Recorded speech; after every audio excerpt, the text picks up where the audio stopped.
Look, thank you everybody for showing up. My name is Gino McLaughlin. I want to thank everybody that's standing right here. Evolve Louisiana, 100 Black Men. Obviously, Abdul with Triple S store, and also Anthony with the 100 Black Men as well. We're all aware at this point, the viral video that we saw of, a homeless person being assaulted outside the Triple S. We know that this is actually a historical site, right? We understand what happened here back in 2016, and we need to respect this space, but also more importantly, we also have to respect our humanity, respect our homeless people, respect everybody, all the residents of East Baton Rouge Parish at this point, right?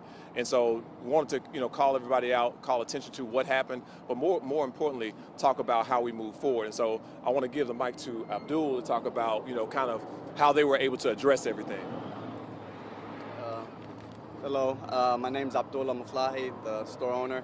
As soon as I was aware of the situation, I did go ahead and terminate the lady that was working. I want to apologize to the community for this kind of action should not be tolerated by anybody, and we do not tolerate it. I'm going to go ahead and kind of make sure that my employees are more skilled in handling things, and once again we do apologize, and definitely going to make sure that this will never happen again. And so look, as soon as we talked about this, as soon as we arrived, he took swift action. I want to make that clear. He took swift action, terminated the employee, and so she's no longer employed here. Now, what happens from there? Obviously, that'll be up to the authorities to investigate and figure out what the charges are.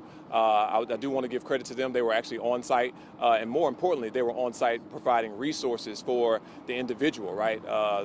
So the city parish and the mayor's office, BRPD, they have a hot team, as they call it, and they actually came out and assessed the situation and actually provided resources for the victim in this particular case. And so, as members of this community, you have 100 Black men right here who actually sit right across the street and are boots on the ground in many cases. And so, just want to give their executive director a chance to say something as well. Yes, absolutely. First and foremost, upon seeing the video, that type of action inside of our community is totally unacceptable.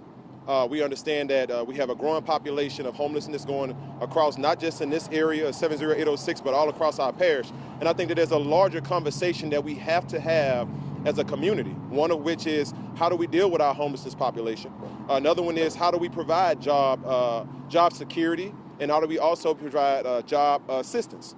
Another one is how do we deal with mental health issues? When you look at the video, when the water was tossed upon the victim, nothing happened. She did not respond. And I think it shows a clear-cut message that is sent all across our community now that we have to do more in that space because it's going to continue to grow. And what we have learned is that for a lot of them, they find themselves in situations that they may not know how to control, or they cannot change their condition on their own. So it is incumbent on us as community leaders, as civic leaders, as organizations across this community to work together, and that is what the 100 Black Men wants to offer to this conversation. Anybody that wants to be a part of this topic, anybody that wants to discuss it, we want to open our office up to them and let them be a part of that conversation, because it has to happen now. The longer we prolong these conversations, the longer situations like this will continue to linger. And again, as we said before, this is not the only community where you see this happening at. We have 70805, 70812, 70811, 70806, where we're currently residing right now. And this is a strong conversation that we have to have with our elected officials for sure, because that is where we change a lot of the things that we see happening is through policy. And we want to be a part of those conversations. No, absolutely. Echo everything my brother here said. Also want to turn to Laramie Griffin and Evolve Louisiana, the work that they were doing already prior to the hard freeze, right? They were already in the community, standing up resource fairs and giving back to the community. It was also one of the first people that showed up here to respond to this situation. The first thing, when we saw this happen, we saw that how did this person get missed, considering how cold it was the last few nights. And for someone to get ice cold water thrown on them in these below freezing temperatures is very disrespectful. It also could have hurt this person physically. It could have been a hospital visit for this person. So we made sure that And when I got the call and the messages and whatnot, considering what we had done on Thursday afternoon in South Baton Rouge, you say, you know, we have to make a trip to make sure that this person has dry clothes, that they have what they need, because every person needs a sense of decency. You know what I'm saying? Just treat someone as a human person, because not everyone has, not everyone is in the right mindset to be able to pull themselves together. But that's why we come together as a community, the people who know, people who are elected and selected, people who work hard to make sure that no one is forgotten about, because no one is disposable in this community or any community.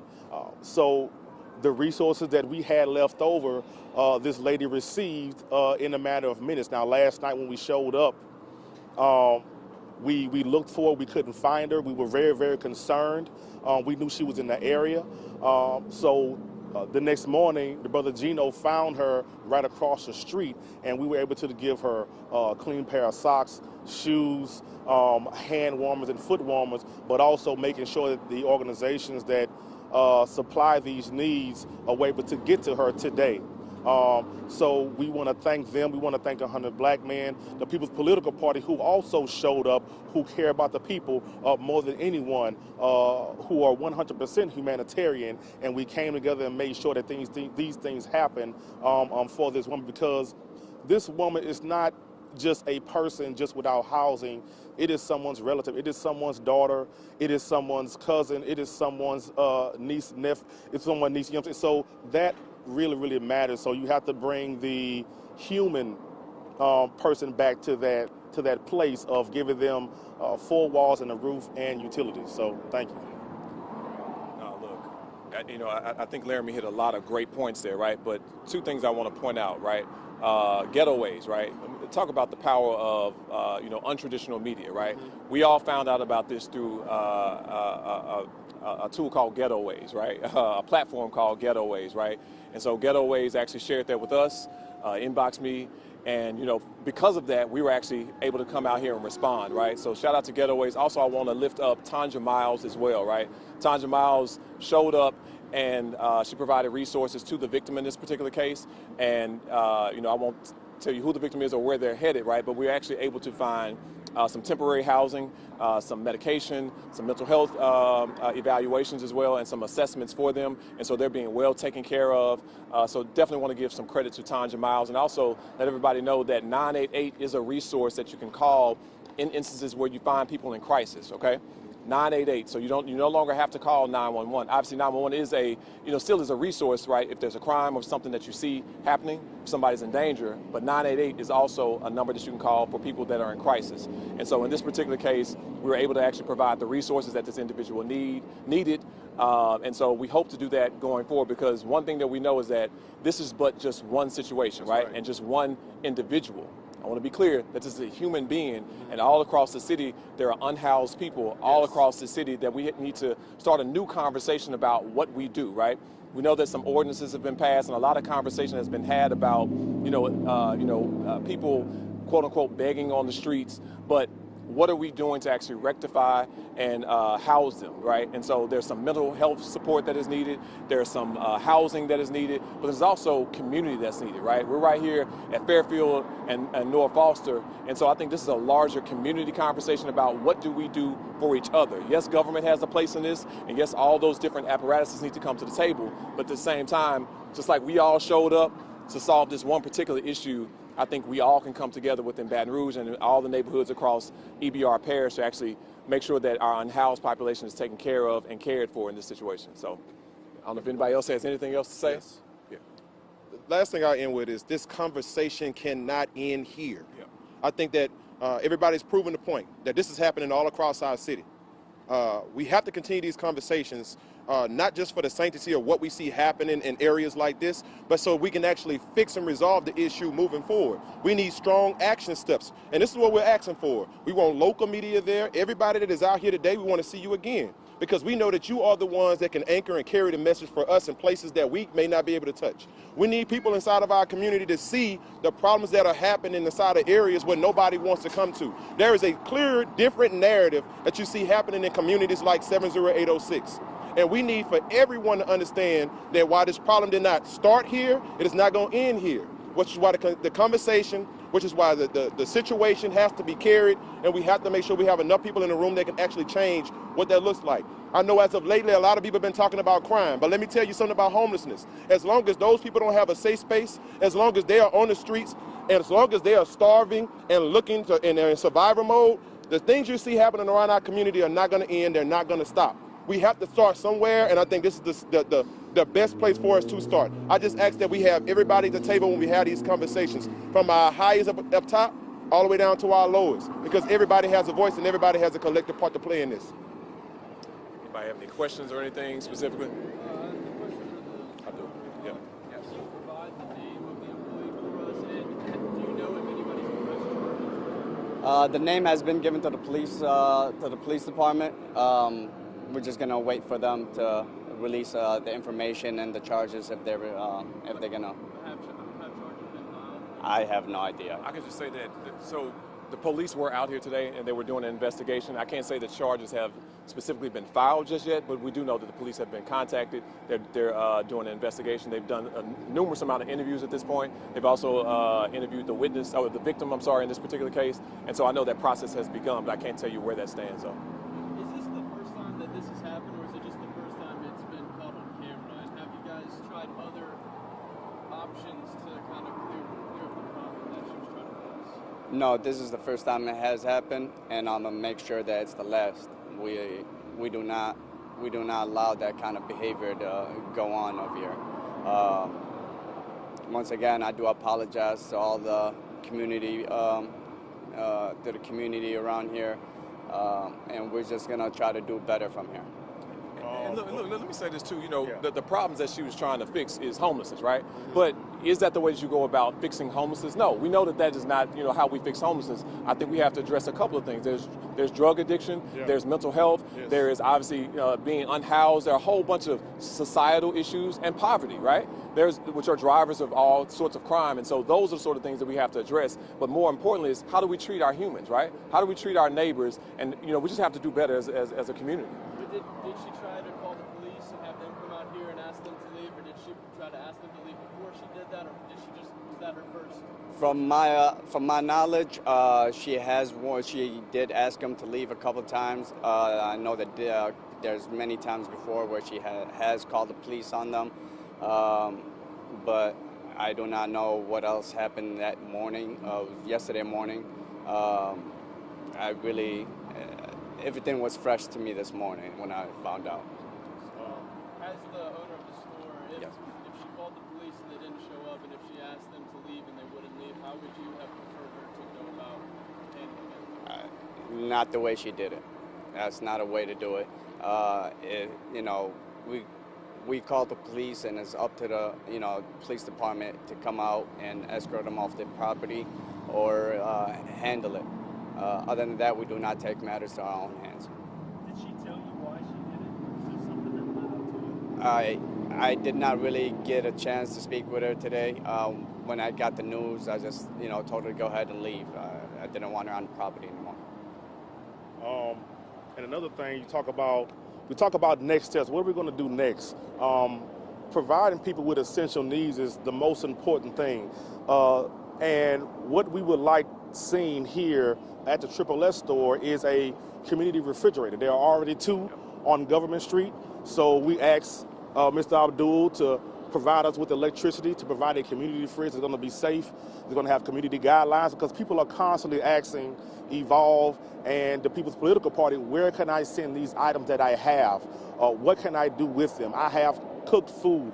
I made peanut butter sandwiches. I have extra clothes and handmade knitted caps. What can I do with them besides keeping them in my vehicle or in my home? So we're going to get together. We're going to build a community fridge right here for those people who need those needs on a daily basis. And those things will provide people with a sense of safety, and also it will keep a lot of panhandling down, which will make people more safe to come here during the day or during the evening time.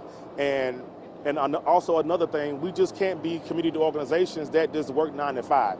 This is not a 9 to 5 type situation. This is 24 hours a day, 7 days a week. And when I got the call, it was close to 8 p.m., and I showed up around 9:30. I looked for this woman. I searched for around the neighborhood, and I made sure that I stayed out until we got a solid answer about what happened and what went on. And that's what it really, really takes. It takes the after hours. It takes the long hours. Even if I had a long day, even if we had long days, no matter how our days personally went, because someone is in need, because that is someone's family member. Was she still wet when you found her? No, we didn't find her that yesterday evening. But we were looking for, we did have fresh, clean, and dry clothes for her. We had a lot of essential needs, handmade clothing that was donated just within a matter of an hour of making a phone call. So we have what we all need. We just have to make sure the people who need it actually have access to it. That's why this community refrigerator is definitely, this community pantry is definitely necessary to put together for this neighborhood. Did Ms. Miles speak to her? And like, what was the lady's mindset when she talked to her? She was, look, so she was actually lucid. She was in great spirits. She answered all the questions very clearly.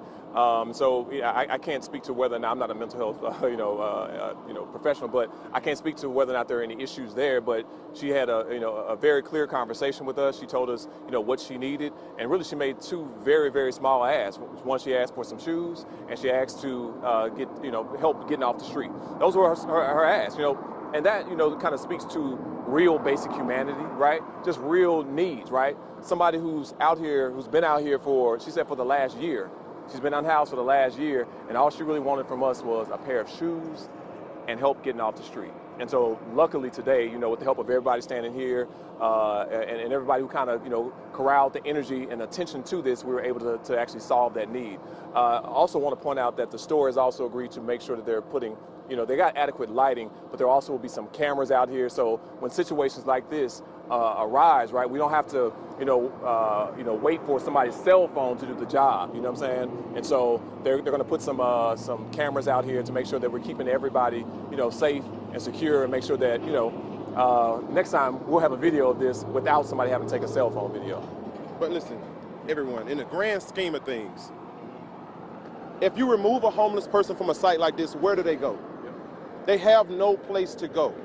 And I think you talk about next steps, Brother Laramie said, but I think in the grand scheme of us talking about that conversation, we have to talk about a centralized location of having emergency sites for our homeless population across our city. And inside of these centralized locations, at these sites, this is where we can give them the mental health treatment that they need. This is where we can give them the professional and expertise services that they desperately need. This is where we can show them job assistance services that they desperately need to help them get back on their feet. This has to be a full-scale, holistic approach, not just a fly-by-night situation. I think having a food pantry here helps to resolve a lot of those issues. I think having a centralized place where those people can go and lay their head at night while receiving those professional services, it takes a tremendous weight off of everybody. Because as long as they're allowed to linger, these situations like this are going to continue to happen across our community. And the thing is, we're going to continue to show up. We're going to continue to apply pressure because we know we have to. This is why we are here. These things like this just don't start overnight. And as long as it continues, we're going to continue to show up, we're going to continue to be a voice, and we're going to continue to speak out for them. Because we know that they need us. Questions? Good. All right. Appreciate you guys. Thank y'all. All right, thank All you. right.